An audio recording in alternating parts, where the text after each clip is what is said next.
So I've been working on the finishing of this first project, and I was polishing it down, and I was not at the polish stage, and that's something I definitely need to practice. But one of the things that I read was, rather than try to polish to that mirror-like or clear image, you can always go back with another layer of epoxy if you sanded it good.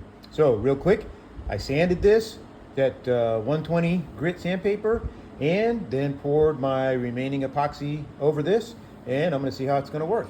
Again, the Stone Coat guys would probably tell me this supercast is not the right kind of epoxy for this type of finish. They would rather me see that art epoxy, which I think is perfectly appropriate. Again, these are practice pieces. I'm just testing tolerances and seeing what I can get away with. I have painted these with Danish oil.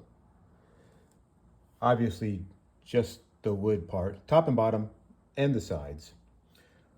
I don't think that I would have chosen Danish oil right off the bat, with what little I know.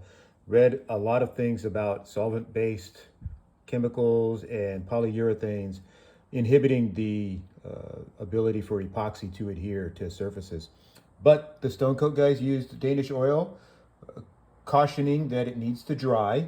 So I'm going to let these sit for probably 3 days before I try to come on top of these with a sealing epoxy, and hopefully one that brings back the luster of that centerpiece.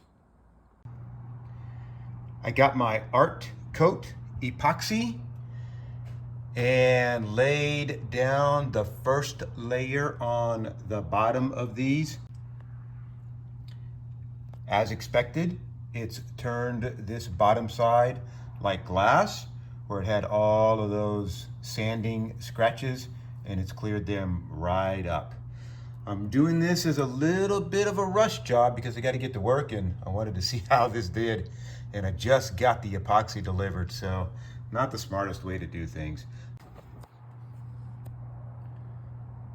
Overall, I'm really liking this. I think this could end up turning to be a thing.